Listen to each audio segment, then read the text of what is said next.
अगर मैं तुमसे ये कहूँ कि इल्यूमिनाती नाम का एक ग्रुप ऐसा भी था जो दुनिया को सिर्फ कंट्रोल नहीं करना चाहता था बल्कि रिलीजन को टारगेट करने का मिशन लेकर आया था, तो तुम मानोगे। और अगर मैं तुमसे ये भी कहूँ कि आज भी उसका असर तुम्हारे कंटेंट से लेकर तुम्हारी सोच तक है, तो ऐसा कहना बिल्कुल भी गलत नहीं होगा। अक्सर हम लोगों ने इल्यूमिनाती का नाम मीम्स में या फिर पॉप म्यूजिक के लिरिक्स में सुना है, और अक्सर लोगों के जहन में इल्यूमिनाती सुनते ही किसी आंख, ट्रायंगल या फिर हॉलीवुड मूवी की अंडरग्राउंड ऑर्गेनाइजेशन का तस्वुर आ जाता है। लेकिन असल सच इससे बहुत अलग है। मैं हूं मोहित, और आज की इस वीडियो में हम समझेंगे कि इल्यूमिनाती का असल मिशन क्या था। क्या वो लोग सिर्फ रिलीजन को टारगेट कर रहे थे या फिर पूरी ह्यूमैनिटी को? वो लोग अपने मिशन में कितने सक्सेसफुल रहे, और इल्यूमिनाती आज किस हालत में मौजूद है?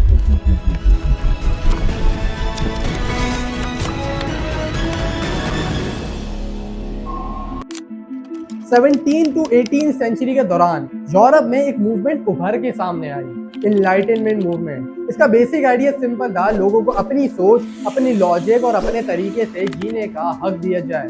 कोई किंग, कोई चर्च या फिर कोई रिलीजन आके उन्हें ये नहीं बताएगा कि उन्हें कैसे जीना है। इसी दौरान एक लड़का था, एडम बिशॉप। सिर्फ 5 साल का था जब उसके माँ बाप इस दुनिया से चले गए। फिर उसकी परवरिश एक क्रिश्चियन प्रीस्ट यानी कि ईसाई पादरी ने की। उस पादरी की इस स्ट्रिक्ट रिलीजियस अपब्रिंगिंग से उसे ये लगने लगा कि मैं जी तो रहा हूँ, लेकिन अपनी मर्जी से नहीं। उसने रिलीजन के रूल्स को रिस्ट्रिक्शन समझा, और जब उसकी मुलाकात इनलाइटनमेंट आइडियोलॉजी से हुई तो उसे लगा कि उसे अपने तमाम सवालात का जवाब मिल गया है। 28 साल की उम्र में एडम एक यूनिवर्सिटी का प्रोफेसर बन चुका था। यूरोप में इनलाइटमेंट मूवमेंट के असरात फैल रहे थे, लेकिन जर्मनी, जहां पर एडम खुद रहता था, वहां पर अभी भी चर्च का ही कंट्रोल था, और रिलीजियस टेक्स्ट के अलावा किसी और चीज का पढ़ना पढ़ाना तक मना था, जो कि एडम को बिल्कुल भी मंजूर नहीं था। तो इसने एक सीक्रेट आर्मी बनाने का सोचा, एक ऐसा अंडरग्राउंड नेटवर्क जिसके मेंबर्स सोसाइटी के हर कोने में घुस जाएं और लोगों के दिमागों का सॉफ्टवेयर सीक्रेटली अपडेट कर दें। इस नेटवर्क का नाम रखा गया कोवेनेंट ऑफ परफेक्टिबिलिटी, जिसको बाद में चेंज करके रख दिया गया ऑर्डर ऑफ द इल्यूमिनाती। इनका मेन गोल सिंपल था कि रिलीजन को हटाओ और लॉजिक को लाओ। और 1 मई 1776 को इल्यूमिनाती की फर्स्ट मीटिंग होती है एक जंगल में, जिसमें सिर्फ 5 लोग शामिल थे।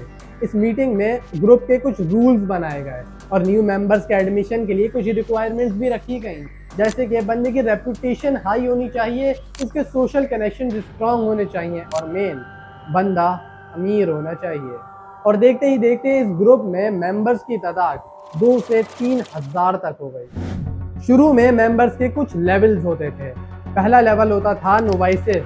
इसमें न्यू मेंबर्स होते थे और इन्हें ग्रुप के उसूलों और इसके मकसद के बारे में बताया जाता था, और उसके बाद इन्हें अपनी अकल, वफादारी और इल्यूमिनाती के उसूलों पर यकीन रखने का सबूत भी देना पड़ता था। दूसरा लेवल होता था माइनर्वल्स, और ये नाम रोमन गॉड मिनर्वा के नाम पर रखा गया था। इस लेवल पर मेंबर्स को फिलॉसफी, साइंस और क्रिटिकल थिंकिंग की डीप ट्रेनिंग दी जाती थी, ताकि वो इल्यूमिनाती के उसूलों के मुताबिक अपनी जहनी नशोनुमा कर सकें। और तीसरा लेवल होता था इल्यूमिनाटेड माइनर्वल्स। ये सबसे हाई लेवल होता था, और इसमें मेंबर्स को ग्रुप के अंदरूनी कामों और प्लानिंग के बारे में मजीद बताया जाता था, और इन्हें ये सिखाया जाता था कि सोसाइटी को रीशेप कैसे करना है। वो कहता था कि रिलीजन इंसान को अंधेरों में रखता है, लेकिन दूसरी तरफ खुद एक सीक्रेट सोसाइटी बना रहा था जहाँ पर सब कुछ मैनिपुलेशन पर बेस्ड था। एडम के नज़दीक अगर झूठ सच के लिए बोला जा रहा है तो वो झूठ जस्टिफाइड है। अपनी खुद की जानी नुकसान करना और अपने दुश्मन को जहर दे देना, ये सब लेजिटिमेट है, जो कि काफ़ी अजीब और ख़तरनाक लॉजिक था। और यहीं से एडम का असली चेहरा सामने आता है कि वो किस टाइप के लॉजिक को आगे बढ़ाना चाह रहा था। वो लोग गलत को सही बताते और सही को आउटडेटेड। लोगों के जहन को इस तरीके से रिप्रोग्राम किया जा रहा था कि लोग समझ रहे थे कि वो सोच उनकी खुद की ही है, लेकिन असल में वो सोच इल्यूमिनाती ग्रुप में डाली होती थी। उसके agents universities, literature, court, art, हर जगह घुस चुके थे। और जब कुछ स्कॉलर्स ने ये नोटिस किया कि पब्लिक ओपिनियन सीक्रेटली मैनिपुलेट हो रहा है, तो फिर गवर्नमेंट ने इन्वेस्टिगेशन स्टार्ट कर दी, और फिर 1785 में इल्यूमिनाती ग्रुप को ऑफिशियली बैन कर दिया गया। एडम वेशॉफ्ट को यूनिवर्सिटी से निकाल दिया गया और कुछ मेंबर्स को जेल भी जाना पड़ा, लेकिन तब तक तीर कमान से निकल चुका था और सिर्फ बैन लगाने से इल्यूमिनाती नामी तीर रुकने वाला नहीं था। आज भी अगर तुम गौर से देखो तो उनका मिशन तुम्हारे आसपास ही पूरा होता हुआ नजर आएगा।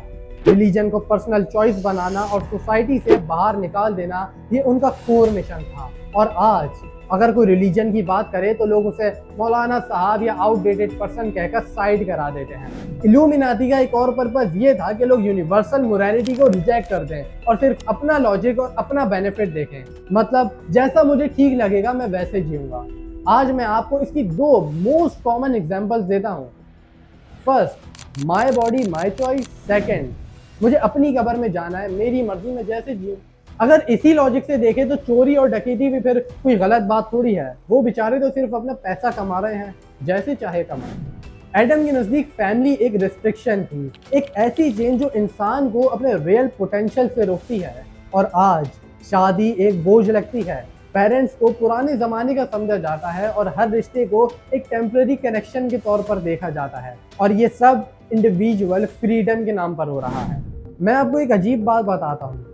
इस टॉपिक पर रिसर्च करने के बाद मुझे तो चैट जीपीटी पर भी डाउट हुआ, क्योंकि मैंने एक रिसेंटली न्यूज़ देखी थी जिसमें बताया गया है कि जो लोग चैट जीपीटी जैसे टूल्स पर ज़्यादा डिपेंडेंट होते हैं उनकी थिंकिंग एबिलिटी में कमी देखी गई है। और एक रिपोर्ट कहती है कि चैट जीपीटी जैसे टूल्स में प्राइवेसी नाम की कोई गारंटी नहीं है।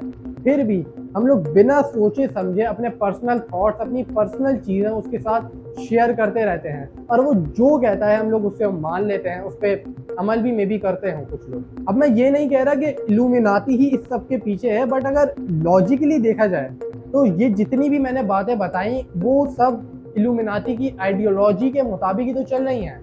इल्यूमिनाती जैसे ग्रुप्स के बारे में सारी चीज़ें जान पाना तो काफ़ी मुश्किल है, लेकिन एक बात क्लियर है कि ग्रुप भले से ही बैंड हो गया हो लेकिन आइडियोलॉजी अभी भी जिंदा है।